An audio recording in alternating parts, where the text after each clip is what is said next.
Perfecto, pues darle la bienvenida a todos nuestros asistentes a esta ya sexta hora NEA, un esfuerzo que semana a semana procuramos llevar a cabo para agregarle valor a nuestra membresía, buscando personas que por su posición, por su experiencia puedan compartirnos temas de actualidad y temas de importancia. En esta ocasión corresponde Armando Ortega, él es presidente de la Cámara de Comercio canadiense, y a través de la participación de Armando Nuricumbo como moderador, pues tendremos una extraordinaria charla, así lo anticipo, con temas relacionados a pues esta bilateralidad entre México y Canadá y algunos temas más. Quiero recordarle a todos nuestros asistentes que es importante cierren sus cámaras, cierren sus micrófonos para poder grabar este evento y dejarlo disponible en nuestro espacio de YouTube.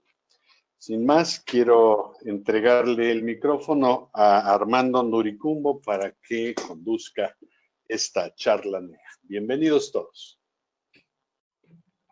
Perfecto, Jesús, muchísimas gracias. Pues bueno, nada más el recordatorio de las reglas de convivencia que ya todos conocemos. Tratemos de tener el micrófono apagado y la cámara apagada para tratar de ahorrar ancho de banda y que la calidad de la comunicación sea lo mejor posible, ¿no? Y como ustedes saben, el formato de estas reuniones pues es muy de cuates, se basa mucho en la retroalimentación que haya con ustedes.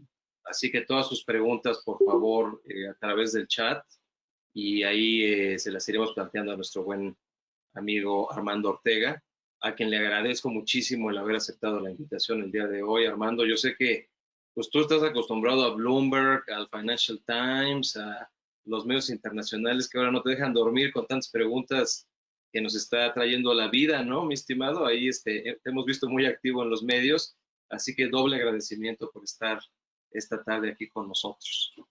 Y agradecer también, como saben, esta es una iniciativa que le inició Negocios entre Amigos, esta organización que apenas tiene 1 año y medio de existencia y que en 1 año y medio, pues, gracias a la participación de todos, ha llegado a temas, a realizar cosas muy interesantes como esta serie de conferencias, y que recientemente, pues ahorita también con la pandemia, decidimos hacer equipo con FENG y con el Club 51, ¿no? Así que bienvenidos a todos los socios de FENG y del Club 51 también que nos acompañan el día de hoy. Y Jesús, no sé si quisieras rápidamente, nada más por protocolo, quizás dar lectura al perfil de Armando Ortega, y después de eso empezaríamos ya con algunas preguntas y respuestas para entrar a la conferencia. Muy bien, Armando, por cuestiones técnicas te pido que tú lo leas, no lo pude recibir. Ok, no te preocupes. Hazme este favor, gracias. Yo acá lo tengo, Pues bueno, nada más para poner un poco de antecedente, Armando Ortega es presidente de la CANCHAM, la Canadian Chamber of Commerce. Estudió la carrera de abogado en la Escuela Libre de Derecho y tiene estudios de posgrado en Comercio Internacional por el ITAM. Trabajó en la Secretaría de Economía por más de 18 años, viendo temas de negociaciones de comercio internacional basado en Ginebra y también ante la Unión Europea basado en Bélgica.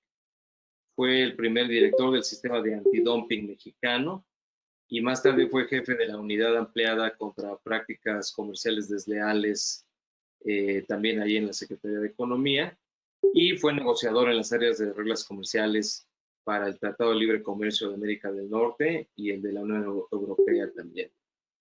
Fue vicepresidente y asesor general de la empresa mexicana de minería, transporte e infraestructura llamada Grupo México, ¿no? Y para su subsidiaria líder, que es Southern Copper, por casi 10 años.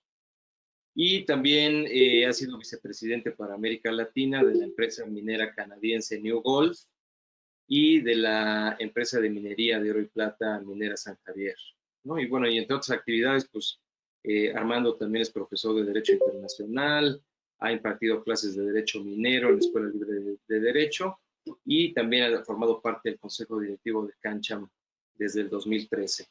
Así que, querido tocayo, te agradecemos enormemente que estés con nosotros el día de hoy.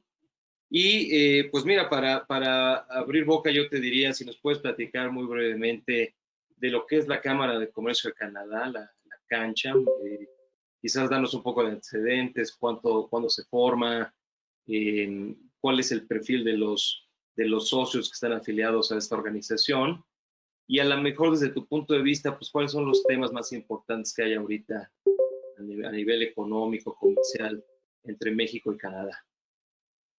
Claro que sí, tocayo. Pues muchas gracias a todos por su tiempo. Para nosotros es un honor que nos reciban en este espacio y tengo el gusto de que nos acompaña entre la distinguida participación de ustedes, nada menos que una expresidente de la Cámara, que es Cristi Vázquez, que por 30 años fue la directora de Air Canada, así es que para mí es muy grato. Cualquier cosa que diga yo mal, ella me va a corregir.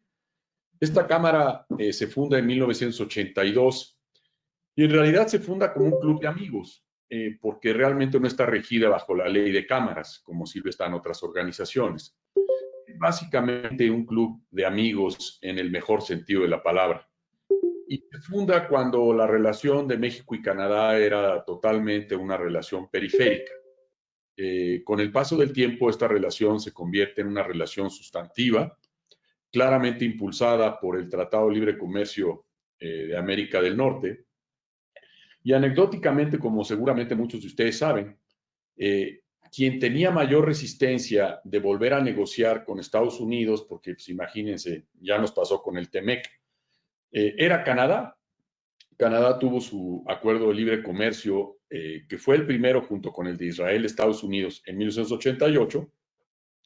Y cuando llega a México a la palestra, pues Estados Unidos le plantea que habría que hacer una renegociación de aquel tratado y con mucha razón Canadá dijo, pues yo, ¿por qué? Yo tengo ya mi tratado de libre comercio. Pero había un capítulo fundamental de aquel tratado de 88 que tenía un periodo de caducidad, que era el capítulo de solución de controversias en materia antidumping y antisubsidios. Tenía una caducidad de 5 años, entonces en 1993 terminaba y ese fue el incentivo para que Canadá entrara. Pero entró, y me consta haberlo escuchado en la primera reunión ministerial, entró con bastante resistencia. De hecho, la primera reunión ministerial del TELCAN, de lo que fue el lanzamiento de la negociación, solo era una reunión ministerial entre México y Estados Unidos. Y Canadá no había confirmado. De hecho, Canadá había dicho que no iría, porque estaba mantenida en su posición de que no necesitaba renegociar. Y unas horas antes de que aquella reunión ministerial empezara, por cierto, en la zona de los lagos, por allá por Ottawa, Canadá anunció que sí participaría en la negociación. Y al cabo de aquella negociación empezamos a tener una relación que yo creo que fue muy fructífera entre los dos países, porque obviamente, como siempre lo ha sido, pues el elefante en el cuarto pues era Estados Unidos. Y ya toda la parte de acceso a mercado y otros temas Canadá no los negoció porque ya estaban negociados, pero otros temas que fueron temas nuevos se renegociaron e hicimos una dupla y le dimos en su momento bastante lata a Estados Unidos en aquella negociación. Esa negociación entonces se potencia y se convierte, insisto, de una relación originalmente meramente de amistad y casi de curiosidad. Un ministro canadiense le llamaba a México terra incógnita, no nos conocíamos. Bueno, pues hoy somos, sin ninguna retórica, socios estratégicos. Y entiendo que hay dos muy buenos amigos de la embajada canadiense, Heather Brayson y su esposo, que es un distinguido exfuncionario público y profesor del TEC de muchos años y un experto en comercio internacional, Pepe Barrer. Así es que ellos también me van a corregir de cualquier traspiés que yo dé en esta plática. Se ha convertido en una relación esencial y hoy, más que nunca, con la renegociación forzada del TEMEC o CUSMA, como le dicen en Canadá, o USMCA, como le dicen en Estados Unidos, ni en el nombre nos pudimos poner de acuerdo. Imagínense nada más. Pues hoy estamos a punto, un poquito más de un mes, de celebrar el lanzamiento de entrada en pleno vigor de este tratado, que como ustedes saben, con la presencia del presidente Trump y su equipo de negociación, señor Lighthizer de la USTR, pues ha sido una negociación compleja y creo que sería, tocayo, lo primero que yo dejaría como un antecedente de lo que hoy, digamos, dibuja esa relación comercial. Muchísimas gracias, tocayo. Oye, pues, obviamente, pues en las últimas 2 semanas, dentro de la complejidad que puede haber en la relación comercial México-Canadá, pues hay un tema que ha dominado los medios, ¿no? Y es esta decisión del SENACE de, pues algunos dicen como medio de cambiar las reglas del juego después de que ya llevábamos acuerdos firmados, contratos otorgados. ¿Nos puedes explicar un poquito el contexto de qué hay detrás de todo eso? Y a lo mejor no una interpretación política ni demás, sino tratando de ser más pragmáticos, pues, ¿cómo se le puede buscar el aspecto positivo, si es que lo tiene? Y, y desde el punto de vista, pues, a lo mejor un poco más preocupante, ¿qué mensaje manda eso en términos del respeto al Estado de Derecho en un país que de por sí nunca nos hemos caracterizado por ser la capital del Estado de Derecho en el mundo, ¿no? ¿Qué sabor de boca te deja todo este tema de la decisión? Mira, creo que para todos ustedes es muy claro y creo que nadie se debe llamar a engaño en el sentido de que para este gobierno el tema energético es un tema que tiene un peso político y un peso ideológico muy grande. Y digamos, a lo más que se había llegado era a decir que se respetarían una vez revisados los contratos que se estimaran que fueran legales, sea en materia de hidrocarburos o en materia de generación de energía. Pero claramente el gobierno y el presidente habían mandado los mensajes, el presidente desde antes de sus libros, en las campañas, etcétera, etcétera, y lo reitera todavía ahora, y quería un cambio de rumbo, no le gustaba la reforma que se emprendió, que fue una de las reformas estructurales del sexenio pasado, que por cierto, como ustedes saben, fue muy interesante porque se hizo con la unión de la fuerza política. El presidente Peña no tenía en su momento, digamos, la fuerza en las cámaras para poder pasar una reforma de este calibre, ni otras que pasaron. Y en un concurso de las otras fuerzas políticas, el famoso Pacto por México, esta fue una de las reformas, digamos, más significativas. Pero insisto, no creo que nadie se pueda llamar engaño en el sentido de que al presidente y al gobierno y a los que fueron elegidos como las cabezas de las áreas energéticas, no les satisfacía, digamos, el rumbo que se había tomado. Digamos, esto es como un antecedente general. En materia, para entrar a tu pregunta, Armando, en materia de la reforma eléctrica, lo que hemos venido viendo desde hace mucho tiempo es un no tan sutil desmantelamiento de la reforma. Por ejemplo, y ustedes saben que uno de los principales déficits, una de las carencias más grandes que tiene este país, que es un país muy grande, y a pesar de que está construido, gracias a la Comisión Federal de Electricidad, una infraestructura muy significativa, ¿no? Que nos permite que la luz llegue pues prácticamente a cada rincón de México. Bueno, a pesar de eso tenemos, por el crecimiento del país, y no hemos crecido tanto, hemos tenido crecimientos más bien mediocres, pero de todas maneras nos hace falta la infraestructura suficiente para la transmisión y distribución de la energía eléctrica. Apenas llegó el gobierno, se canceló una de las licitaciones para la construcción de esa infraestructura que iban a ser, digamos, más importantes, porque el otro proyecto es el de conectar toda la península de Baja California, que no está conectada al sistema eléctrico nacional. Es una especie de isla dentro de México. Y esta que se suspendió fue, digamos, la primera señal que nosotros percibimos fue la suspensión de esa licitación para construir la infraestructura de Oaxaca a la Ciudad de México. Llamémosle así la carretera eléctrica de transmisión y distribución. decisión que nos sorprendió mucho porque nada menos que es la que habría permitido potenciar el desarrollo de la región del suroeste del país y en general del sur del país, que en comparación con el resto del país pues es como si fuera otro México.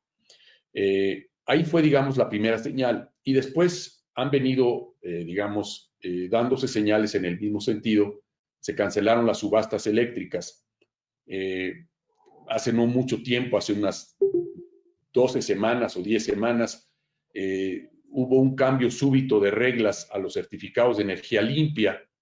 Y bueno, lo último es lo que tú refieres. Lo último tiene escasos 10 días y es que el operador de la matriz eléctrica del Sistema Eléctrico Nacional, que es este órgano sofisticado y especializado que es el SENACE, súbitamente dice, derivado de la pandemia y como se nos cayó la demanda eléctrica, vamos a tener que reducir la participación de los jugadores de energía limpia, específicamente, porque hay otro tipo de energías limpias, específicamente la solar o fotovoltaica y la eólica, para que no saturen con su, digamos, provisión de potencia eléctrica la infraestructura con una demanda caída. Y se refirieron cifras de hasta un 30% en esa caída. Y por lo tanto, como estas energías, piensen en la solar, que en las noches evidentemente no produce energía, o la eólica, que no todo el tiempo está produciendo energía, porque pues no todo el tiempo sopla aire, a pesar de que están colocados estos grandes ventiladores en lugares que mantienen, digamos, un promedio de producción eléctrica significativo.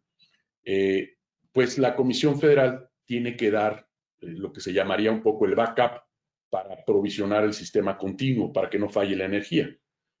Y entonces NACE dijo, se me cae la demanda y tengo necesidad de controlar el acceso de los jugadores al sistema eléctrico nacional para defender la integridad del sistema y evitar que vaya a haber un colapso. Evidentemente, de inmediato los jugadores dicen, espera tantito, no se cayó un 30%, se ha caído la demanda conforme tus propios datos, entre 14 y 18%, depende qué días o qué periodo se tome. Pero vamos a decir que es la mitad de lo que ellos decían. Y en todo caso, ese no era el argumento que trabajara para justificarlo, porque al revés, en plena pandemia, qué mejor que producir energía limpia en lugar de producir energía con combustóleo, que es sacando a los jugadores de energías limpias, queda como opción en las centrales de ciclo combinado de la Comisión Federal. Esto ocurre hace unos días por SENACE y después, el viernes de la semana antepasada, la CENER saca una política que supuestamente lo que hace es ordenar la calidad y la eficiencia y la continuidad del aprovisionamiento de energía eléctrica, pero lo hace primero sin que sea el órgano regulador, porque ese órgano regulador en la arquitectura de la reforma eléctrica es la Comisión Reguladora de Energía. Pero bueno, sin que sea el órgano regulador ad hoc, lo saca la Secretaría de Energía y no pasa por el filtro, como lo ordena la Ley Federal de Metrología y Normalización, de la Comisión Federal de Mejora Regulatoria. De tal manera que ese proyecto de nueva política en función de la pandemia, pues sea comentado por todos los que van a ser impactados por ese cambio regulatorio. Entonces, no era el ente competente, pero suponiendo que lo hubiera sido, no se pasa por el filtro de la Comisión Federal de Mejora Regulatoria, porque en ese momento ese proyecto de política habría sido materia de comentarios y de reacciones de todos los jugadores, en general del mercado eléctrico mayorista. Y se obtiene una excepción a esa obtención de, digamos, ese filtro jurídico. Incluso renuncia el director de la Comisión Federal de Mejora Regulatoria y finalmente ese mismo día se le da la excepción y entra en vigor ipso facto esa nueva política. Pero de golpe y porrazo, a los 2 días, la SENACE avisa a 17 generadores de energía eólica o solar que quedaban o fuera o con una capacidad de entrega de potencia muy disminuida. Y para no aburrirlos en términos, digamos, de los intereses de inversión, vamos a pensar en una planta que conozco que está en Oaxaca, en la zona donde existe, digamos, una de las mayores condiciones propicias para la energía eólica, en Juchitán. Este jugador produce 300 megawatts hora y lo entrega conforme a las reglas de subasta a través de SENACE a la Comisión Federal de Electricidad para abastecer a sus clientes. De golpe y porrazo, ese acuerdo de SENACE, sacado día después de esta política de CENER, le dijeron, tú vas a poder entregar, pero la mitad. Entonces, si cualquiera de ustedes es el productor de esa energía, pues les están nulificando o menoscabando la mitad del pastel que iba a entregar, conforme a las reglas que todos conocemos y están acordadas. Porque en esa matriz eléctrica se acordó, y eso se hace para favorecer la producción de energía limpia, que entra el que aprovisiona el mejor precio, y en este caso los que tienen costos más competitivos son los eólicos y los solares, y por lo tanto fue una afectación directa. Después entramos a toda la cuestión jurídica de los recursos a los que los particulares acuden, y hoy por hoy, jurídicamente, hay por lo menos una suspensión definitiva que ya fue otorgada por un juez federal. Esa seguramente, ya lo anunció SENACE, va a ser objeto de una impugnación ante un tribunal de alzada, pero por lo pronto esa medida está detenida. ¿Qué sabor nos deja, Armando? Un sabor muy amargo, porque había habido otro capítulo, digamos, muy complicado que se había dado en el tema de los gasoductos. Seguimos con el tema de la CFE. Uno de ellos aprovisionando desde el sur de Texas a Tuxpan para llegar finalmente, además de al centro del país, al sureste del país, con gas en lugar de combustible. Y esa fue una disputa muy pública donde participaron agentes canadienses como TC Energy ante TransCanada y también otras empresas estadounidenses, alguna otra canadiense como ATCO, etcétera. Entonces, estamos frente a un proceso, para decirlo con objetividad, de desmantelamiento de la reforma eléctrica.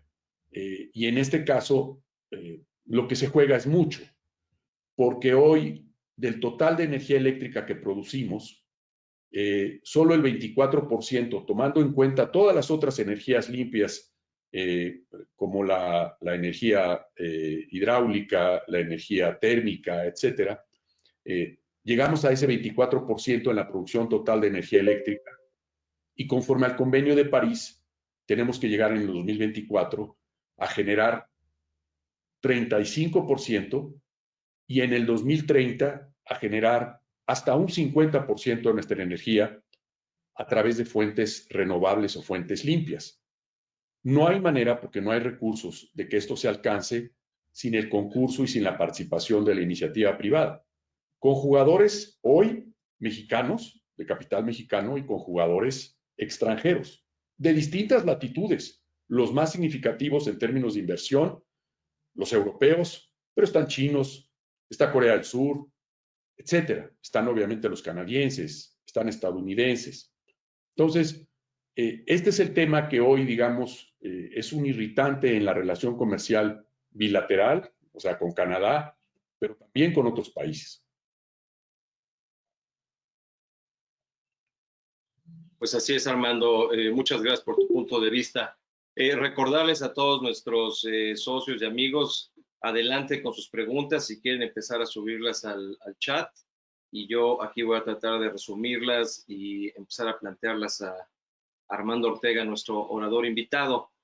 Oye, Armando, pues yo te quería preguntar, a ver, pareciera que ya nadie se acuerda de las reformas estructurales del 2013, ¿no? Nos tardamos, pues que después de que se firmó el Tratado de Libre Comercio, 20 años en poder llegar a un punto en el que se hicieran todas estas reformas educativa, financiera, obviamente la reforma energética, y pues yo todavía recuerdo imágenes de aquellas sesiones del Congreso en el en el 2013, donde a medianoche se pasaban estos cambios constitucionales y los congresos estatales también pasaban todos estos cambios que el objetivo era mover a México, ¿no? Yo creo que esa coyuntura pues era muy favorable en cuanto a la narrativa que teníamos como país, de que finalmente, si nos habíamos tardado mucho, pero finalmente íbamos a empezar a hacer algunas de las reformas estructurales que se habían quedado pendientes ya por más de 10, 15, 20 años, ¿no?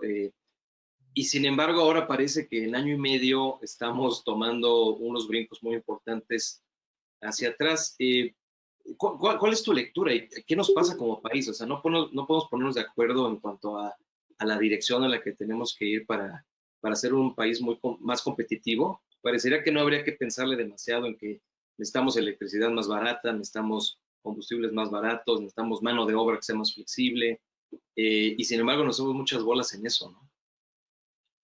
Mira, ese grupo de reformas estructurales que tú refieres, por hacer un símil con el ejemplo español, fue nuestro modesto pacto de la Moncloa, como el que tuvo España tras la muerte de Franco, y, digamos, la llegada de la democracia y cómo todos los, digamos, actores políticos se enfilan y se organizan para buscar objetivos comunes con una visión generosa y con una visión de Estado. Yo creo que en el caso de México, efectivamente nos tomó muchos años aterrizar esta reforma. Esta serie de reformas, nunca voy a olvidar cuando vino el presidente de Brasil, entonces Lula da Silva, y habló con su homólogo mexicano y se tocó el tema de Pemex, porque obviamente Petrobras pues, había emprendido un proceso estructural que lo llevó de no ser un país que fuera conocido por ser productor de petróleo, finalmente a ser un país petrolero.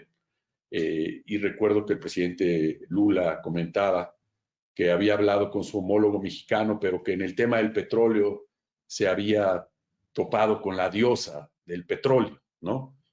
Y en el caso, digamos, de la experiencia mexicana, mucha de la narrativa histórica que tenemos desde nuestros libros de texto está, digamos, vinculada a procesos de nacionalización de los recursos energéticos, que en su momento pues, eran los decisivos y los transformadores potenciales del futuro de un país y de su progreso, como lo fue en 1938 el petróleo y después con el presidente López Mateos la nacionalización de la industria eléctrica. Yo creo que como país lo que nos pasó, pero están ustedes en mucho mejor elemento que yo para su propia, digamos, interpretación de estos hechos, es que no hemos acabado plenamente de asimilar en nuestro proceso de modernización. Y en ese proceso de modernización que se ha hecho, digamos, en buena medida en una parte del país, sobre todo, yo creo que claramente se podría hablar de dos Méxicos.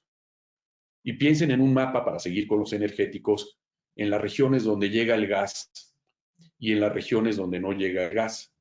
Y así claramente ustedes encontrarían dos Méxicos. Todo el México, digamos, del centro hacia el norte hasta la frontera, con gas, porque incluso por un buen tiempo toda la región de Occidente, Jalisco, etcétera, no tenía gas. Y luego piensen en el otro México, solo por hablar de este parámetro de energético, sin gas. Por ejemplo, en gas, en Tabasco, por ejemplo, hay gas, pero como dice el dicho, Dios del agua, pero no la entuba, ¿no? Igual con el gas. Pues es toda una región del sur que no está conectada al gas. Por eso fue muy lamentable que se abandonara este esquema de las zonas, digamos, económicas que se iban a desarrollar en todo el sureste del país y en todo el suroeste del país, con estas zonas económicas de desarrollo que finalmente fueron canceladas, pero una de sus variables más importantes era llevarles gas, porque sin gas, como el huevo y la gallina, no hay manera de desarrollar. México emprendió con mucho éxito, como tú lo referías, Armando, esta serie de reformas en muchas materias, pero la tarea se nos quedó a la mitad. Y mientras tanto surgieron problemas, digamos, muy significativos, en donde esas reformas no acabaron permeando. Y yo creo que lo que acabó, digamos, destacándose, y eso es lo que yo creo que en una muy buena parte explica que el proyecto político del presidente López Obrador haya sido el ganador, eh, es que el país entró en un proceso de degradación muy, muy negativo, de corrupción, con casos verdaderamente impresentables a través, digamos, de distintos gobiernos estatales, por hablar de algunos, y de otro tipo de actores, de una forma generalizada y en unos montos que yo creo que nos sería a todos muy difícil de imaginar, digamos, porque eran desfalcos al gobierno, fraudes o peculados, pero no solo cientos de millones, no se hablaba incluso de miles de millones en algunos casos. Yo creo que todo eso impidió que la reforma y otra de las que tú mencionaste, que fue fundamental y que es fundamental en un país que todo tiene un bono demográfico, que es la educativa, al final no acabará cuajando, ¿no? Es como si nos hubiéramos tardado muchos años en hacer nuestra gelatina, pero esa gelatina no se nos ha acabado de cuajar, digamos, razonablemente, ¿no? Y nos quedamos un poco a mitad del camino, porque es un país que no deja de tener unos contrastes muy grandes. Fuimos capaces de realizar, yo no participé en esa negociación, pero reconozco a todos los que participaron en lo que yo creo que ha sido la negociación comercial más compleja, porque es con el negociador más intemperante, más impredecible, más abusivo que hayamos enfrentado en el TEMEC. Y lo logramos, digamos, unidos en el objetivo, y el propio gobierno en transición del entonces presidente electo, López Obrador, mandó a un negociador estrella, que es Jesús Seade, que por cierto fue mi jefe en Ginebra hace más de 30 años, para que acompañara al equipo negociador mexicano a cerrar la negociación. Y uno de los temas que resultó más álgido en ese cierre de negociación fue nada menos que el tema energético. Pero hubo otros temas muy significativos que se colaron, como por ejemplo el cambio en las reglas de origen en materia automotriz, que no solamente se subieron en su exigencia de contenido regional, sino con dedicatoria para México, se incluyó una regla de origen de contenido laboral que hace referencia a un monto de dólares por hora, de tal forma que si se pagan 16 dólares por hora, un 40% del origen en un producto automotriz, pues confiere origen, y ese claramente se paga en Estados Unidos y en Canadá, pero no en México, a pesar de que se pueden usar otros componentes de origen como investigación y desarrollo, lo que ustedes gusten. Pero a lo que voy es, fuimos capaces de aceptar en un trabajo, yo creo que muy civilizado y con actitud de miras, a dos gobiernos con orientaciones completamente diferentes, trabajando conjuntamente para lograr, insisto, como observador externo, solo me tocó ir a un par de reuniones en Washington con el tema minero, para efectos de protección de inversión, pero vaya negociación tan tremendamente compleja, y lo logramos. Y así podríamos hablar, y ustedes tendrían una serie de ejemplos, digamos, de condiciones extraordinarias de un país vibrante, con gente valiosísima, en los temas que ustedes gusten, en temas médicos, en temas de ingeniería, etcétera, etcétera. Pero no hemos acabado como país, y no quiero cambiar el sentido de la plática, pero digamos un poco pensando a la Octavio Paz, inspirado un poco en sus ideas, no hemos acabado de quitarnos la máscara, como él decía, en el laberinto de la soledad, y reconocernos como el país mestizo que somos, y como el país con unas diferencias casi abismales en algunos casos, no solo en desarrollo, no solo en infraestructura, sino a nivel equitativo y a nivel de progreso. Entonces, yo creo que independientemente de cualquier otra cosa, digamos, esta crisis lo único que va a hacer, esa doble crisis sanitaria y su consecuencia económica, solo va a exacerbar la necesidad de reconocernos y de volver a pensar con generosidad y con altura de miras en cómo reconciliarnos y seguir adelante con nuestro proceso de desarrollo. Así es, Armando, súper interesante y como bien dices, da para otra práctica. ¿Qué tenemos que hacer para poder ponernos de acuerdo en el país que queremos y que el México desarrollado sea el que jale al México que está en vías de desarrollo y no al revés, ¿no? Porque esa batalla entre esa dualidad que muchos veían en algunos dioses aztecas, que también tipo dioses griegos también tenían dos caras, una viendo al pasado y otra viendo al futuro, pues que no sea el pasado el que gane, ¿no? Pero bueno, vamos a entrarle aquí, ya tenemos varias preguntas. Rafa de Feng nos pregunta, ¿cómo ves el ambiente del lado de los canadienses? ¿Hay todavía deseo por invertir en México o la situación ya está más bien en una etapa de desaliento? Y Vicente Roqueñi, en el mismo tenor, nos pregunta si pudieras comentar un poco sobre las principales oportunidades de negocio que existen actualmente entre Canadá y México. Sectores, tipos de industria, ¿dónde está el mayor interés entre los dos, ¿no? Claro que sí. Respecto de la primera pregunta del ambiente, y eso aplica en general al ambiente de la inversión extranjera directa y su correspondiente inversión extranjera de capital mexicano. No es un ambiente favorable, es un ambiente en donde ha habido cambio de reglas de juego o pretensión de cambio de regla de juego de forma súbita. En algunos casos, una actitud abiertamente agresiva respecto de esa inversión, en algunos casos también de hostigamiento o de estigmatización de esa inversión.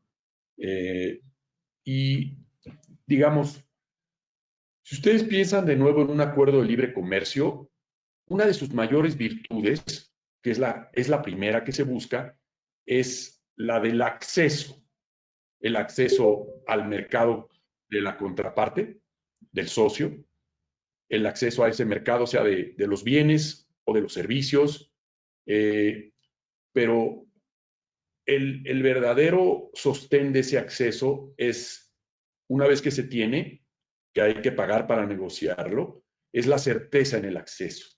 O sea, que no me van a cambiar las reglas del juego y que hay desincentivos para que si se dan ese cambio de reglas del juego, efectivamente haya una consecuencia. Pero se parte de la base de que yo tengo un acceso privilegiado vis a vis otros países y que tengo certeza en ese acceso.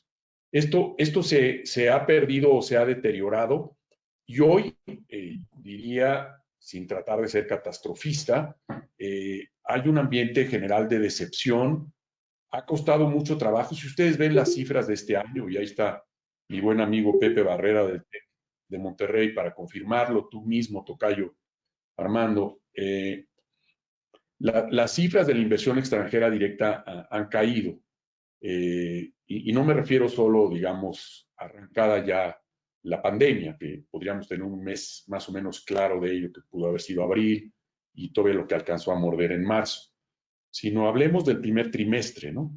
Pero viene ya con un deterioro en general, la presencia de inversión extranjera directa en México. Y en muchos casos se trata, pensemos en el sector que yo conozco, que es el de la minería.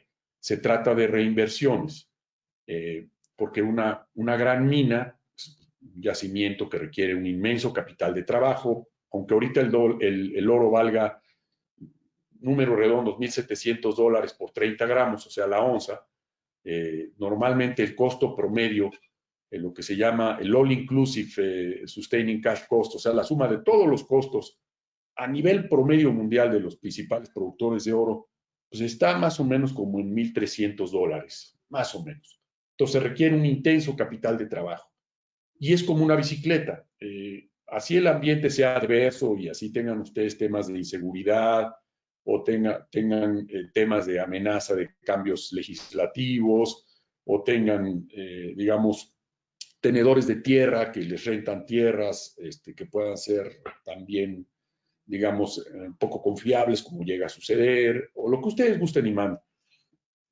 Como sucede con una bicicleta, si ustedes no invierten, si no le dan a los pedales, pues ustedes se caen y el yacimiento pues queda sin explotar. Pero no hay, a pesar de que este es un país con vocación minera y así podríamos entrar a otros sectores, no hay un apetito de ninguna forma para invertir en México y es algo muy lamentable porque se nos está presentando una coyuntura que es, sin exageración, histórica, si ustedes toman en cuenta, digamos, la historia de los últimos 20 años vinculada a China, que se convirtió en el gran centro manufacturero del mundo. Esta pandemia lo que mostró es el costo de la ruptura de los canales de abastecimiento de Asia en general y de China en particular. Entonces, hay muchas grandes empresas de distintas nacionalidades cuyo objetivo es llegar al mercado estadounidense e incluso al mercado norteamericano, ya digamos como un mercado regional integrado en muchos sectores, lo que requieren es que las cadenas de abastecimiento, si esta pandemia, digamos, no se controla y surgen rebrotes y después se presentan mutaciones y lo que ustedes manden, hay un proceso de reshoring, de traer muchas de esas manufacturas a Norteamérica. Entonces, para México, este es un momento, insisto, inusitado, de oportuno, de potencialmente bueno, si México logra captar una parte de ese reshoring que inevitablemente se va a dar para asegurar quedar en la región y no andar, digamos, dependiendo de que se pueda volver a cortar esa cadena de suministro como pasó y fue una lección brutal. Entonces, tenemos ahorita la oportunidad de convertirnos en receptores de esa inversión extranjera directa vía este reshoring, pero podemos perder esa oportunidad y claramente el ambiente no ha sido propicio porque hay, digamos, muchos ejemplos de inversiones que no han logrado materializar. Antes que esto, bueno, pues todos ustedes conocieron el ejemplo de esta empresa estadounidense de Constellation Brands, que en virtud de, digamos, una decisión de las autoridades, la Federal Competition Commission en Estados Unidos, producen la cerveza en México, son los distribuidores, y así dicen, únicos y perpetuos, así fueron las condiciones de la Corona, que por cierto no sé si habría que cambiarle el nombre a tan famosa cerveza después de esta pandemia, al mercado estadounidense. Entonces, ese golpe fue un golpe muy grande porque ahí no estaba previsto que se hiciera una consulta pública. La empresa tenía perfectamente cubiertos todos sus permisos, su manifestación de impacto ambiental, la confirmación hecha por la propia Comisión Nacional del Agua de que, digamos, los acuíferos con los que se iba a abastecer esa cerveza no representaban más que una parte inferior al 1% o algo por el estilo, digamos, de lo que era la demanda de agua de esa región en Mexicali. Y sin que estuviera prevista jurídicamente, como sí lo está, por ejemplo, en un caso de un proyecto de la industria extractiva, sea minero o de otra naturaleza, ahí sí está previsto que haya consultas, sobre todo si hay grupos indígenas o comunidades indígenas. Pues aquí, por razones políticas, se consideró que se haría una consulta y se hizo una consulta que no está prevista en ley y el proyecto, como resultado de esa consulta, que además se dio cuando ya había arrancado, por cierto, la pandemia, bajo reglas pues, que no están previstas y que pues, fueron las que se les ocurrieron, pues le dieron al traste a esa inversión. Entonces, hay una larga lista, ya no hablamos del nuevo aeropuerto internacional de la Ciudad de México, pero hay una larga lista, digamos, de decisiones públicas que no han abonado ni van a abonar a que México siga teniendo, digamos, lo que tanto tiempo nos costó construir, que era la marca México, un socio confiable, con políticas públicas macroeconómicas sólidas, con todos los problemas que tú señalas, Armando, del Estado de Derecho, pero con un sistema judicial que razonablemente funciona, pero además está alternativamente los procedimientos de solución de controversias de los tratados, etcétera. Un hub muy significativo, receptor de inversiones, socio confiable, etcétera, etcétera. Eso, para hablar con franqueza y objetividad, eso está trastocado el día de hoy. Eso lo han leído ustedes de la American Chamber, de la CAMEXA, de las cámaras europeas, del Consejo de Empresas Globales, etcétera, ¿no? Y obviamente de los organismos cupulares en México que representan los intereses de la inversión en general de cualquier origen. Había una segunda pregunta, sí. ¿Qué son las oportunidades de negocios y los sectores? Bueno, como dicen los estadounidenses, despite having said this, México sigue siendo muy atractivo en muchos sectores, sin duda.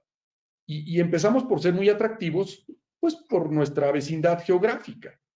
Tenemos 3.200 kilómetros de frontera con Estados Unidos. Y en muchos sectores ya ni siquiera nos podemos llamar mexicanos. Somos el sector norteamericano de, y le ponen ustedes el nombre, no solamente automotriz, con su upstream que sería autopartes, pero otros, textiles y vestido, muchas partes de agroindustria, etcétera, etcétera. No se diga manufactura, aeroespacial, ustedes gusten. Pero hay muchos sectores de oportunidad a nivel bilateral. Por ejemplo, México tiene su pequeño Silicon Valley en Guadalajara y la provincia de Quebec es una provincia muy pujante y muy creativa en materia de inteligencia artificial y en general de la industria del entretenimiento. Entonces ha habido varios proyectos muy fructíferos en esta materia. Aunque ahora parezca algo, digamos, casi como una mención ni siquiera políticamente correcta, pero es una realidad. México sigue siendo, y no se ha explotado suficientemente, muy atractivo en toda la industria de los servicios médicos. Tenemos una planta muy profesional y muy completa de servicios médicos que son, digamos, muy competitivos, ¿no? Y es bien conocida la historia de muchos canadienses que vienen a México a distintas ciudades, que no solamente serían las fronterizas, a distintas ciudades en donde se sabe que hay servicios médicos de excelencia mexicanos y profesionales mexicanos que trabajan en hospitales canadienses o en hospitales estadounidenses, digamos, de manera itinerante, con mucho éxito. Y ese es otro sector que tiene un inmenso potencial. No hemos acabado de desarrollar plenamente el sector agroindustrial. Y estoy hablando ahorita nada más de la relación bilateral México-Canadá. Y uno de los grandes retos es el de la conectividad directa entre México y Canadá sin pasar por el elefante. Entonces, por ejemplo, el puerto de St. John's tiene ya convenios y ya existe ruta marítima que opera. No les puedo dar las últimas noticias en esta pandemia, pero digamos, opera formalmente una ruta marítima que no para en Estados Unidos, que sale de St. John's, no muy lejos de Halifax, y llega directamente primero a Altamira o Tuxpan y después para en Veracruz y hace su correspondiente regreso. En ese tema de conectividad, evidentemente a nivel de Norteamérica nunca hemos acabado de hacer lo que sería, digamos, el símil de la carretera panamericana, que sería la carretera, digamos, norteamericana, que comunicaría de la forma más potente a los tres países por distintas formas, no solamente, digamos, el vehículo y el autotransporte, sino también el tren, etcétera, etcétera. Entonces, en ese sector hay que ver qué queda después de lo que sea este new normal, ¿no? Hay muchas bolas de cristal, ¿no? Como decía hace unos días Silva Harrison, parece como si hubieran desayunado con el futuro, ¿no? Todos los futurólogos o los que opinan, pero de lo que quede con esa nueva normalidad, ese es otro sector, el de comunicaciones, el de transporte y el de conectividad, donde ciertamente a nivel bilateral y claramente a nivel Norteamérica hay mucho por hacer. Y en general en el sector de los servicios. Ni siquiera el TEMEC acabó de hacer la tarea completa en términos de la homologación de los servicios profesionales. Nos siguió faltando ambición, pero no debería estar muy lejos el día si hacemos la tarea los 3 países adecuadamente para que un poco a la Unión Europea, digamos entre los Estados miembros, hubiera reconocimiento de los profesionales en distintas materias. Y ahí organizaciones como la de ustedes, Armando, podrían ser muy importantes para empujar a los gobiernos a que se den ese tipo de acuerdos, ¿no? En materia de los servicios médicos, uno de los más demandados en México y en el mundo es el de, por ejemplo, las enfermeras. Conozco casos, no solo en Canadá, claramente en Alemania, y no se diga los doctores. Entonces, digamos, hay una mesa puesta muy grande y yo creo que lo único que nos corresponde es no tanto esperar que el gobierno lo haga por nosotros, sino nosotros ser los impulsores de esos cambios, porque están en nuestras manos, son asequibles. No, totalmente, Armando. Yo creo que el gran tema es si no tomamos esa responsabilidad en nuestras manos como empresarios, como sociedad civil, pues tampoco queremos ser un país que rompa récord por oportunidades desperdiciadas, ¿no? A ver, nos tardamos 80 años en tratar de liberar el tema del petróleo y luego como que ya estamos dando pasos para atrás. Y ahora todo este tema del reshoring, ¿no? Que va a ser una oportunidad impresionante tomarle market share a China de toda esa inversión en cadenas de suministro que se hizo en los últimos 30 años y que nuestro país estaría en una posición ideal para tomar, ¿no? Estamos al lado del mayor mercado, ya tenemos el marco legal del TIMEC, etcétera. Sería catastrófico desperdiciar esa oportunidad. Entonces yo creo que tenemos que aprovechar la oportunidad a pesar del gobierno, no gracias al gobierno, ¿no? Y ahí yo creo que las empresas y el sector privado y la sociedad civil tiene una gran función. Pero bueno, mira, si quieres pasamos, aquí tenemos 2 preguntas que van sobre un tema que casi no conoces, que es la minería. Tenemos a Francisco Quiroga que nos dice, pues minería es otra área en la que Canadá ha expresado preocupación y quizás ya hasta desinterés por continuar invirtiendo, a pesar de que pues, es uno de los mercados públicos más fuertes para empresas mineras, ¿no? Si nos ponemos a hablar de fuentes de financiamiento. Y luego nuestro tocayo Armando Merlo nos dice, ¿qué posibilidades le verías, por ejemplo, a la explotación de un proyecto de mina de oro en un joint venture de empresas canadienses con inversionistas mexicanos? O sea, en general, ¿cómo ves las perspectivas del sector minero? ¿Hay apetito todavía o la verdad los jugadores canadienses ya están viendo para otro lado en lo que es minería? Bueno, primero que nada, si nuestro amigo Paco Quiroga, el que hizo la pregunta ahorita, es el Paco Quiroga que yo conozco, que es el subsecretario de Minería, ¿quién mejor que él para contestar esa pregunta? Por cierto, Paco, trabajamos juntos en la vieja Secofi hace más de 30 años y después él se siguió en la industria, digamos, del acero y después se fue a Alemania a vender proyectos, lo que sería el equivalente en materia minera a una especie de llave en mano a través de fondos de inversión y hacer paquetes para lograr conseguir dinero y fondear, digamos, proyectos mineros que pudieran tener viabilidad y eso es algo muy especializado.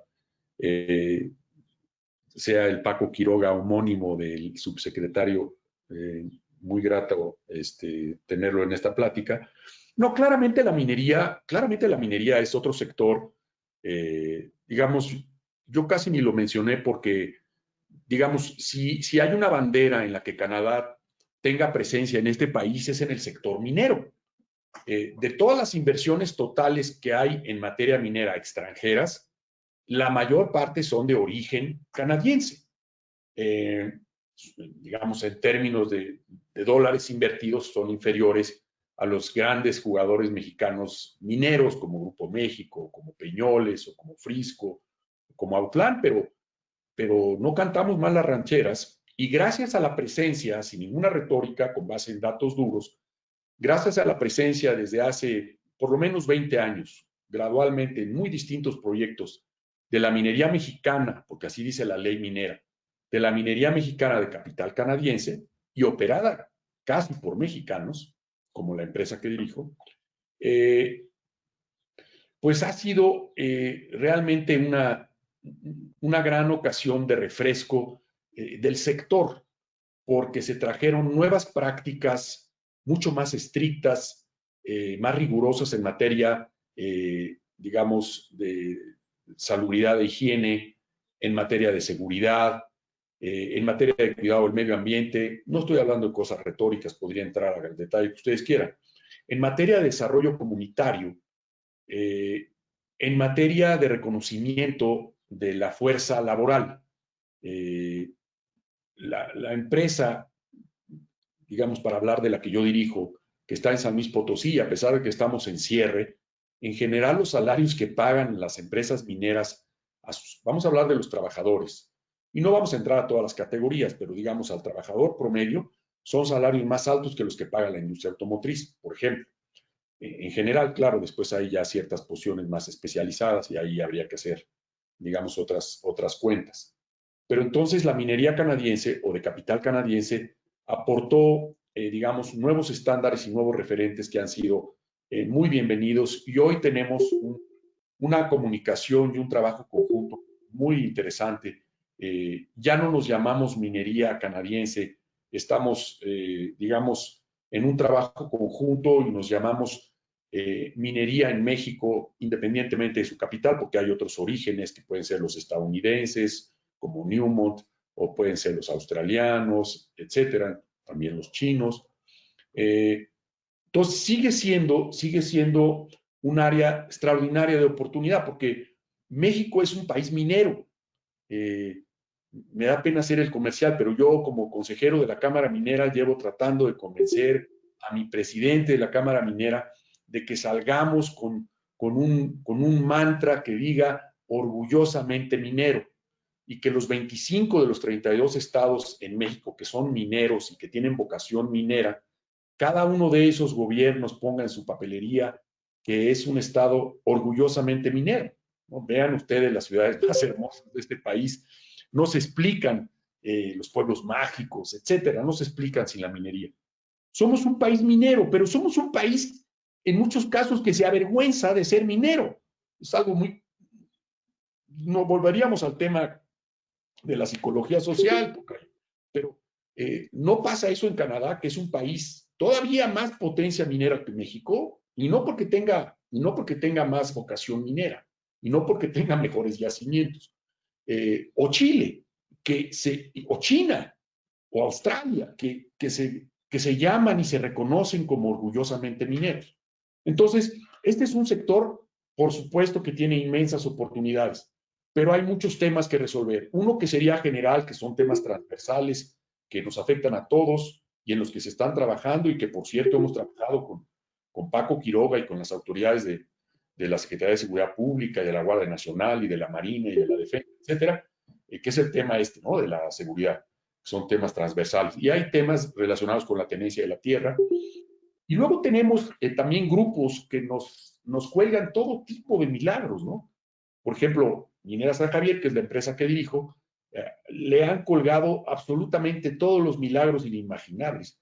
Ahí en la hemeroteca de la empresa tengo, digamos, todo el archivo de las cosas que se dijo que iba a suceder cuando se hiciera ese tajo abierto que se hizo. Claro, está muy cerca de la capital potosina, que se llama así por Potosí, Bolivia. Pues una de las cosas que se decía es que iba a haber una inmensa nube de cianuro, porque usamos un proceso para lixiviar el oro y la plata, que incluye, evidentemente disuelto a 200 o 300 partes por millón de cianuro, diluido con agua, y que esa nube tóxica con el calor de San Luis Potosí iba a caer sobre la capital potosina e iba a matar a los potosinos. Entonces tengo una hemeroteca de este tamaño. Entonces tenemos que resolver ese tipo de problemas. hemos trabajado de una manera, digamos, yo diría que muy virtuosa con varios estados mineros, orgullosamente mineros. Hemos trabajado con autoridades municipales, hemos trabajado con universidades y se han reabierto carreras de ciencia de la tierra. Entonces yo creo que en este sector y en muchos otros, independientemente de temas que pudieran tener un contenido ideológico, aquí nosotros tenemos que trabajar con las comunidades, con los gobiernos municipales, con los gobiernos estatales, en la triple hélice y sacarlos adelante, ¿no? Claramente. ¿Y qué posibilidades para la otra pregunta de joint ventures? Pues hay varios ejemplos. Hay varios ejemplos de joint ventures México-canadiense, sobre todo en el terreno de la exploración minera. Digamos, los modernos gambusinos son empresas que se llaman junior, porque son literalmente un grupo de geólogos que se vienen aquí a lo que se conoce en materia minera como chupar la roca, ¿no? To lick the rock. Y se meten a los...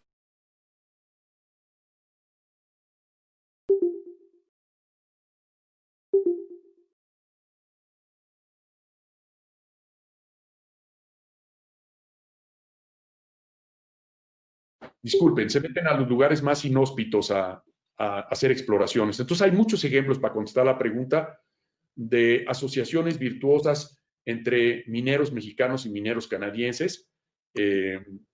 Y, por ejemplo, una de las minas más importantes de México, que es la de Peñasquito, ahora propiedad de Newmont, estadounidense, en Zacatecas, originalmente fue descubierta por México-canadienses, después se le vendió a los canadienses, y después los canadienses la vendieron a otros canadienses y ahora la compró Newmont. Yo puedo dar mucho.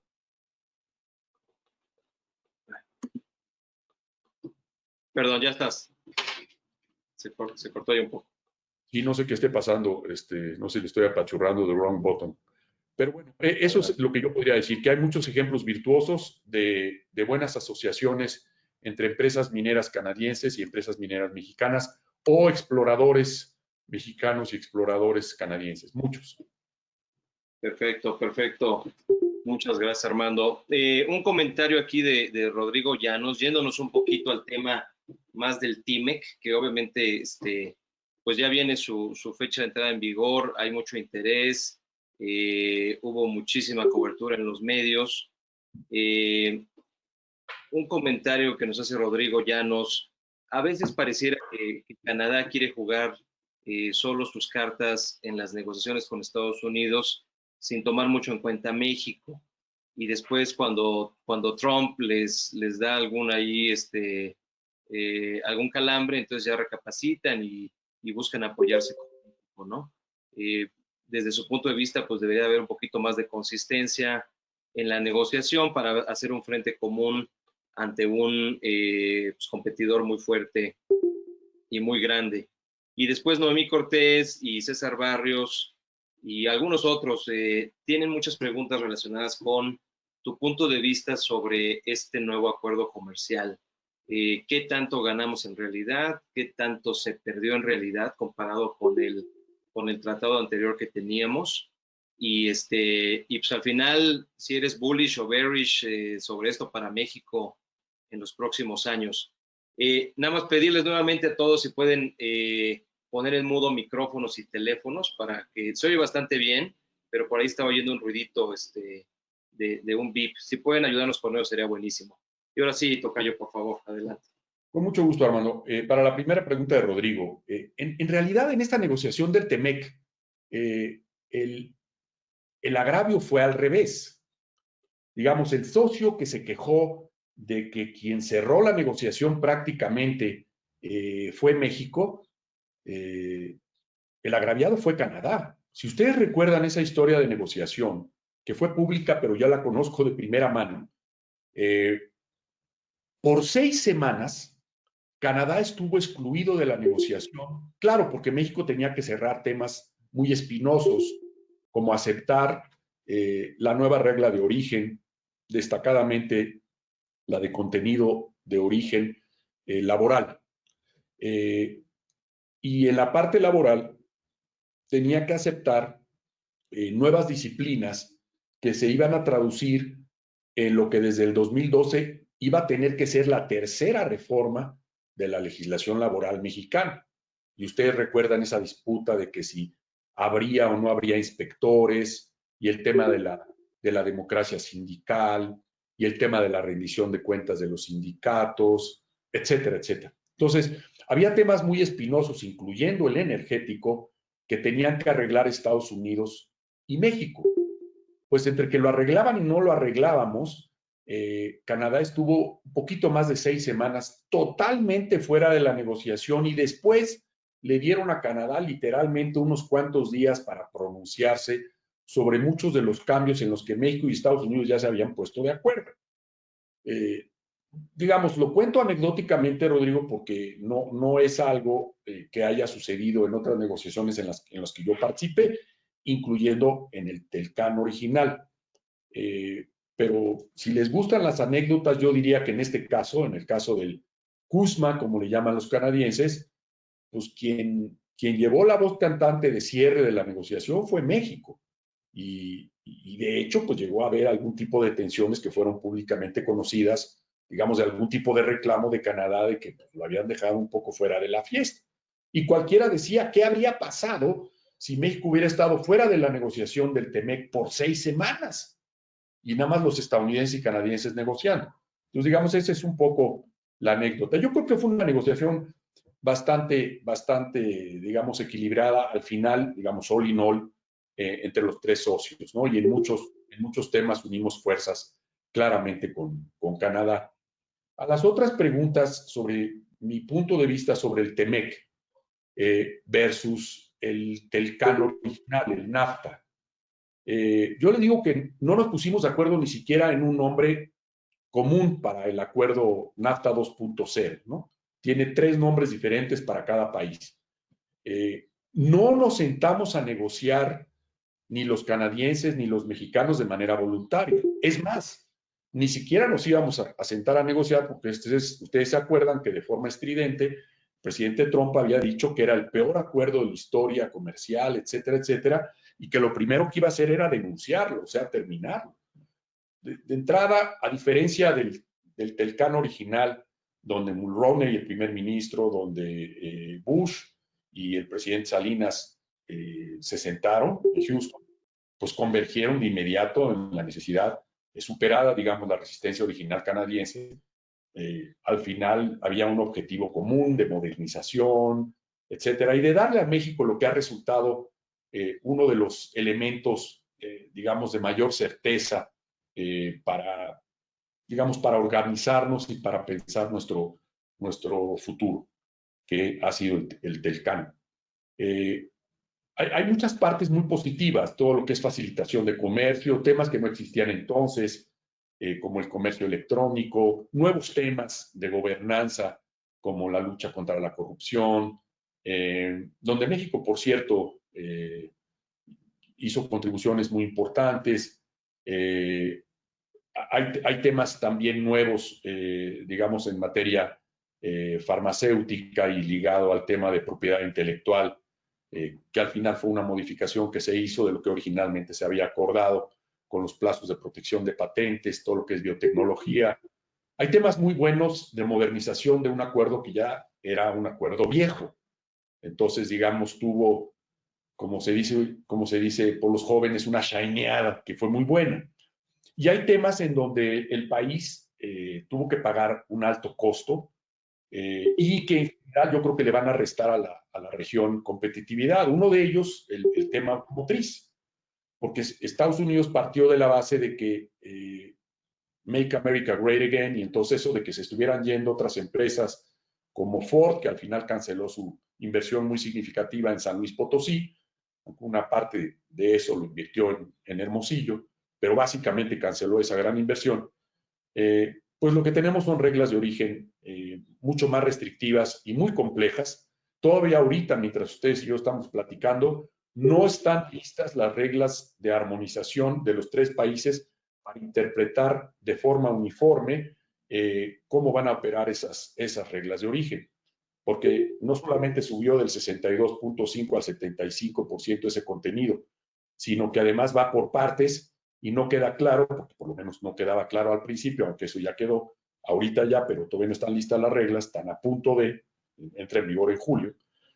Por ejemplo, si ese 75% al final de las distintas etapas se alcanzaba, supónganse ustedes, en un Volkswagen, la empresa Volkswagen, que exporta distintos vehículos a Estados Unidos y a Canadá, en un promedio o en un modelo, etcétera, etcétera. Entonces, esas reglas uniformes han sido complejas y tienen una complejidad también adicional de tracing electrónico, aduanero, de los componentes, porque ahora se exige que más componentes fundamentales del vehículo, antes eran 5, ahora son 7, sean de contenido de la región norteamericana.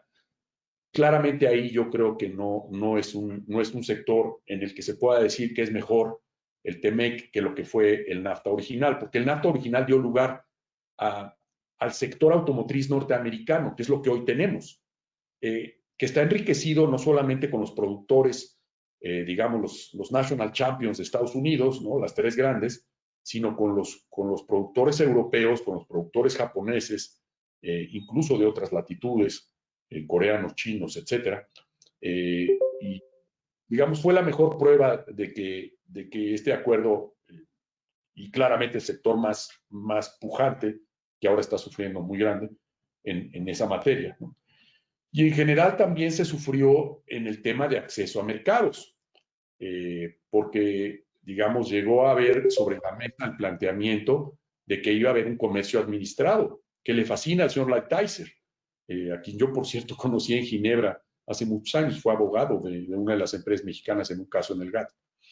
Ese comercio administrado para poner cuotas o volúmenes o estaciones en las que se puede exportar o no ciertos productos, sobre todo agrícolas, fueron cuestiones muy tensas. Entonces, yo creo que el balance es, si hay que ser, digamos, optimista, pues yo vería el vaso más medio lleno que medio vacío, pero no todo fue favorable. Y claramente el tema, sobre todo por lo que hace a México, laboral, va a ser un tema que nos va a generar dolores de cabeza importantes, porque en materia sindical, de la mano de los intereses que se alinean entre los sindicatos canadienses y estadounidenses con algunos mexicanos, pues se va a poder hacer la delación, la denuncia de que en tal lugar, en tal planta, se violan los derechos de los trabajadores o no se garantizan las condiciones de democracia sindical. Y hoy, en materia laboral, hay consecuencias por la violación reiterada, aunque al final se hicieron, digamos, algún tipo de filtros, pero el resultado es que podemos vernos con dolores de cabeza importante en ese tema y con ciertas alianzas que van a ser complejas en los próximos años. México y los empresarios que estén aquí tendrán que asegurarse de conducirse con propiedad y se acabó. Ese sería, digamos, mi resumen. Perfecto, perfecto, Armando. Muchas gracias. Muy bien. Oye, pues como tú dices, qué ambiente tan diferente, y a ti que te tocó participar en ambas negociaciones, pues hace 25 o 28 años era una celebración en Houston entre los tres presidentes y era un pues, evento histórico, pero además pues de cuates, ¿no? De amigos. Y ahora creo que fue una negociación ahí medio con la pistola en la cabeza, Made in USA. Te lo pregunto por lo siguiente, y poniendo también en contexto esta pandemia, ¿no? ¿Tú crees que es temprano para decir que esto es el fin de la globalización?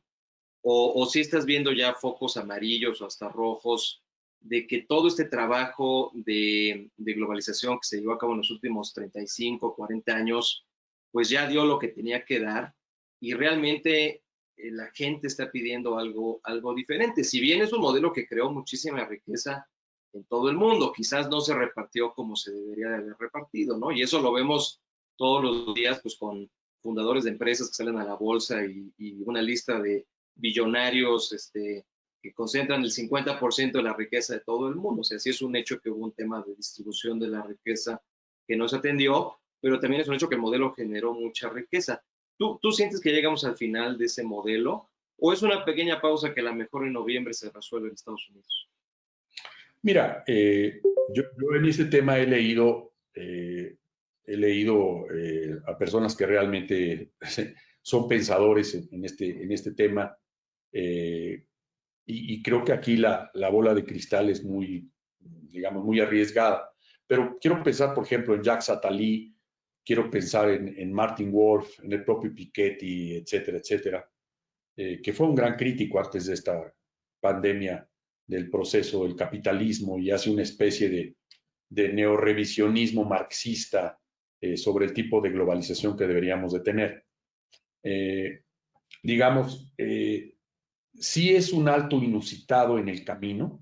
Hablábamos hace un momento de la ruptura de las cadenas de aprovisionamiento, de la fábrica manufacturera mundial que está principalmente concentrada en China, y de qué manera tan brutal esta pandemia demostró, digamos, los riesgos de la globalización cuando se rompen esas cadenas.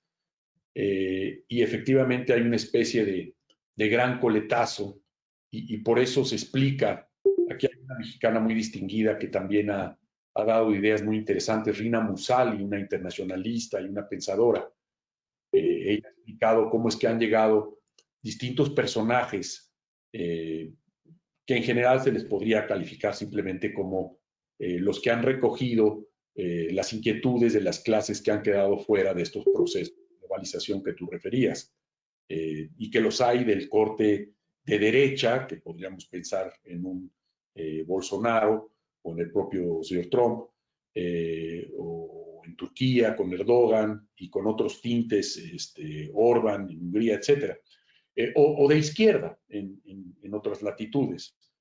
Yo creo que es todavía muy temprano para saber a qué se refiere la gente y los pensadores, los que tratan un poco de anticiparse, los financieros, a the new normal. ¿Qué va a ser el new normal? Vamos a pensar en sectores, en el sector aéreo. En una de esas, qué bueno que tengamos Santa Lucía y no Texcoco, porque a lo mejor en el new normal de aquí a los próximos 20 años, los viajes en el mundo se van a reducir, vamos a decir algo hipotético, a la mitad. ¿Para qué quieres un aeropuertote? Que a mí me fascinaría que lo hubiéramos tenido, ojalá que sí lo tengamos. ¿Cómo va a ser ese new normal en materia turística? ¿Cómo va a ser el new normal en materia de educación, en la forma como trabajamos, etcétera, etcétera?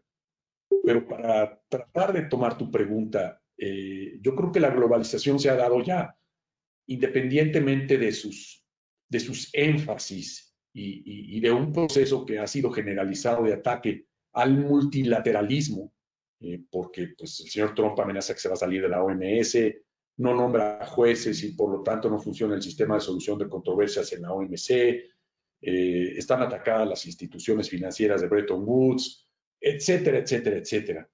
Pero ¿podríamos realmente decir que se acaba la globalización si, digamos, si esto fuera un cerebro, si están hechas las conexiones cerebrales, entre comillas, con el mundo, más allá de esta pandemia y de cómo la superemos, o con vacuna, o con el equivalente a retrovirales que la mitiguen, o lo que ustedes gusten? Yo diría que es demasiado temprano. Yo diría que es demasiado temprano, y hay procesos. Piensen ustedes, por ejemplo, en la frontera, en todos los estados de la frontera norte, olvídense el TLC y su grado de integración desde la migración misma con Estados Unidos, con N número de ciudades, de estas casi 100,000 gentes que se hablaba al principio de esta charla.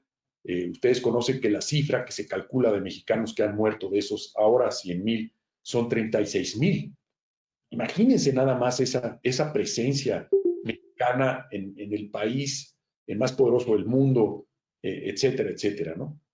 Y luego estamos viendo un choque entre las dos grandes potencias claramente económicas, Estados Unidos y China, que se exacerba, ¿no? El último movimiento con Hong Kong y Pompeo declarando hace unas horas que, por lo tanto, ya no están dadas las condiciones para considerarlo como se hizo desde que se recuperó con la salida como colonia de Gran Bretaña en 1897, un estatus especial de acceso preferencial al mercado estadounidense y en general de tratamiento diferenciado. Se lo va a desconocer Estados Unidos porque dice no están dadas las condiciones. Entonces, en ese gran choque entre los gigantes, ¿qué papel va a jugar China y otros países que emerjan? ¿Qué tanto se va a poder atacar digamos, la globalización y cómo se pueden atacar estos problemas como esta pandemia, por mencionar alguno, sin la contribución mundial? Si me dejas, digamos, echar mi cana al aire con mi propia idea, yo creo que el proceso de globalización lo que va a sufrir es un proceso de afinamiento donde tendremos que voltear a incorporar a las clases, a las regiones, a los grupos que han quedado fuera de este proceso. Algunos de esos no quieren quedar dentro de ese proceso, claramente, ¿no? Hay ciertas regiones, por ejemplo, en México, en Oaxaca, en Chiapas, que dicen, a mí no me vengan a vender, grupos indígenas, a mí no me vengan a vender sus procesos de desarrollo, ¿no? Yo tengo mi propia cultura, mi propia cosmovisión y no me interesa el desarrollo que ustedes me venden. Pero eso sería lo que yo podría decir. Perfecto, perfecto, Armando. Muchísimas gracias. Oye, hay muchísimas preguntas. Yo te rogaría, vamos a cerrar con 4, con comentarios ya si quieres de un minuto, minuto y medio, porque son temas muy interesantes aquí que gracias a todos nuestros participantes están poniendo temas muy, muy interesantes sobre la mesa. Pero vámonos con algunos comentarios muy rápidos, mi querido tocayo.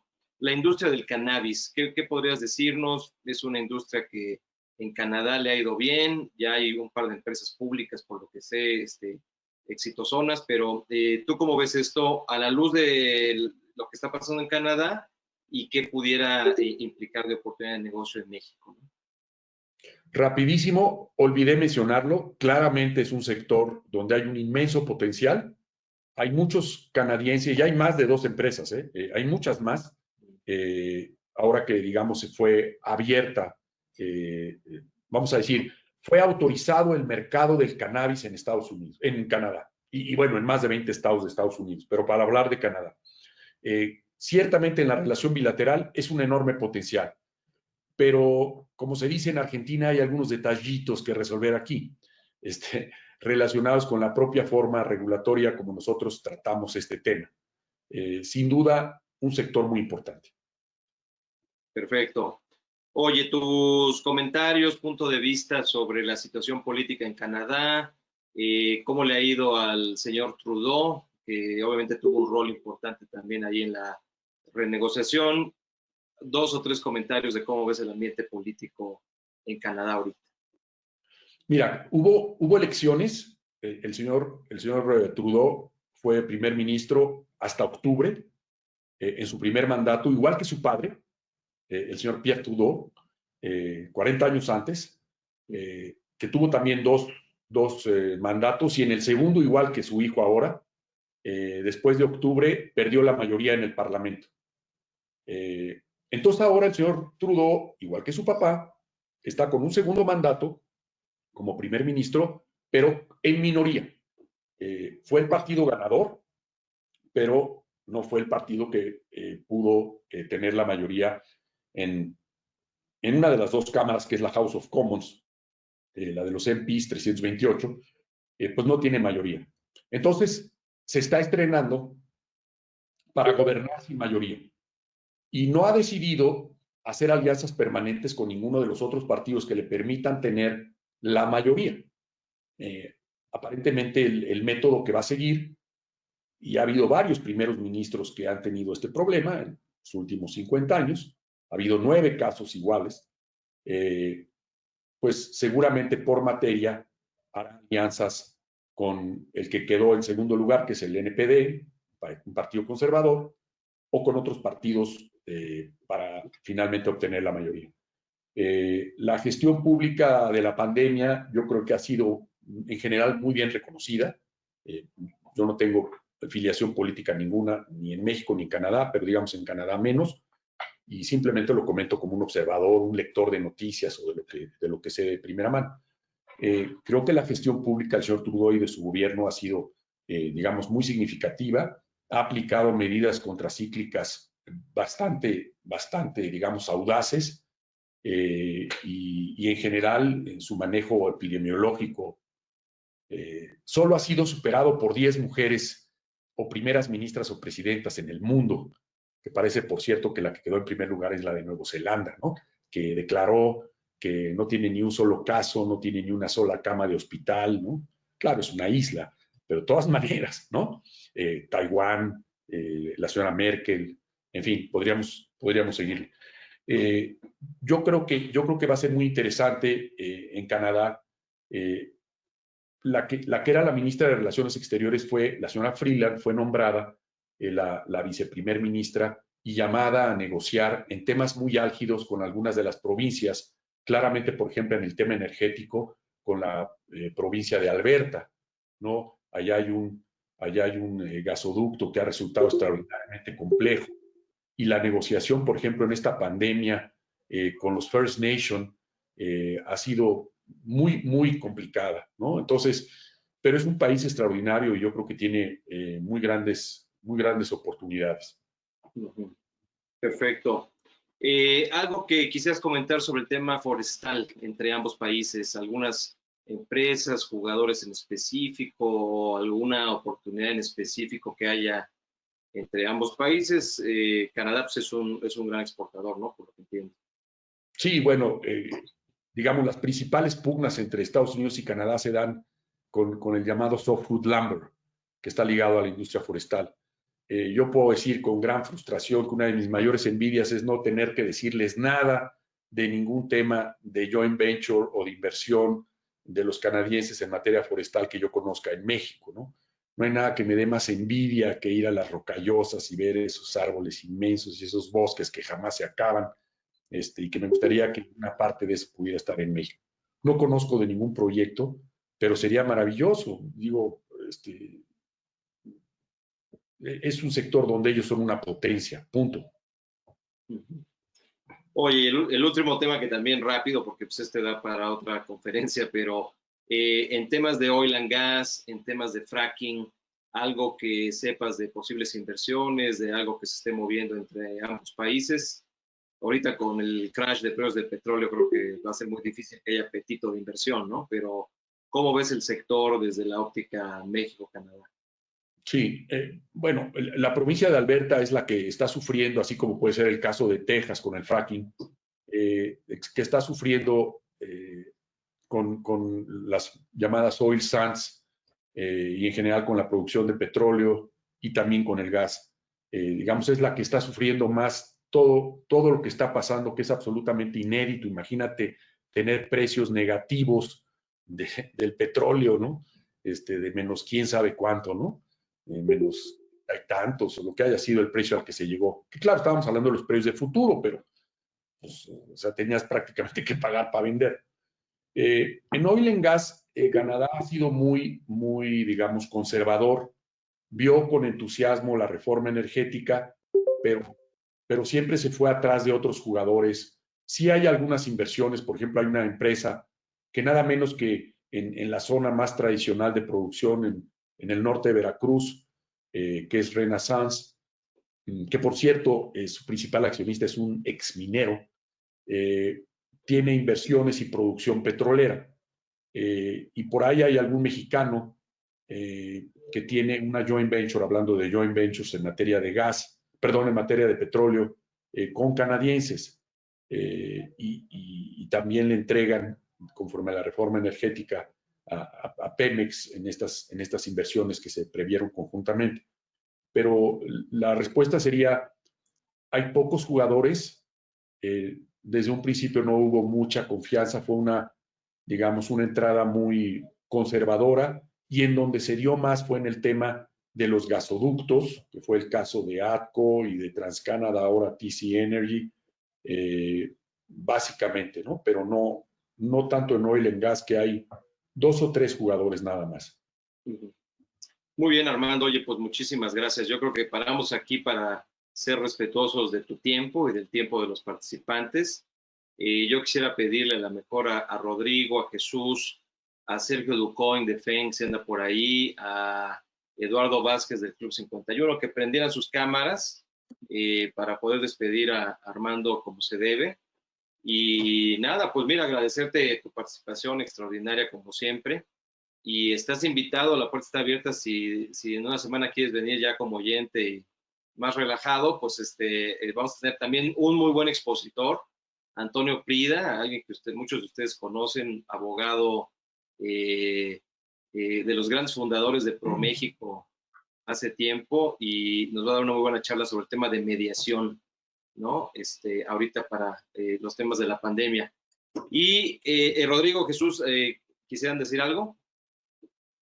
No, pues nada más felicitar a Armando y agradecerle que haya estado con nosotros en esta tarde. Canadá pues, es un país que yo sí creo que debería tener mucho más vínculos con México por intereses mutuos ante el elefante blanco, creo que mencionó Armando, que tenemos en medio, que es Estados Unidos, y que desde que entró el señor Trump, pues nos ha hecho la vida de cuadritos a los dos países.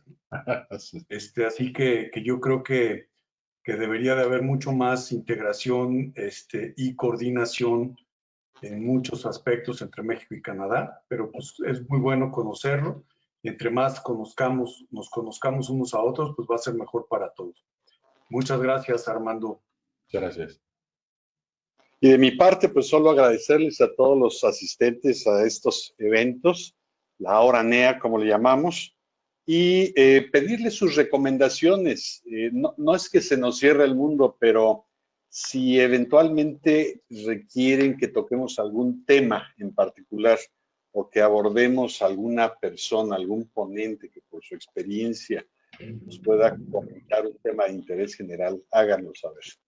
Y por lo demás, pues agradecerles como cada semana su participación, su asistencia, su entusiasmo a estos eventos. Muchas gracias, y yo creo que es un aplauso. Y que todo el mundo prenda, ahora sí que prendan su cámara y sus micrófonos, ¿no? Para darle un buen aplauso a Armando. Exacto, este es nuestro clásico de clásicos. Muchas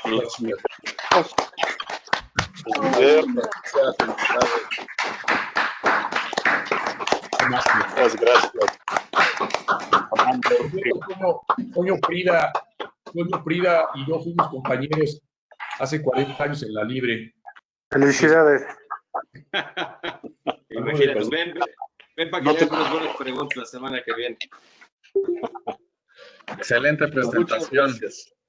Excelente. Muy bien, ¿no? Pues gracias a todos. Gracias, y nos vemos aquí dentro de 8 días. Gracias, Rodrigo, Jesús, Sergio, gracias a todos. Muy buena contribución. Gracias. Gracias, Cayo. Gracias, buena tarde, hasta luego. Vale.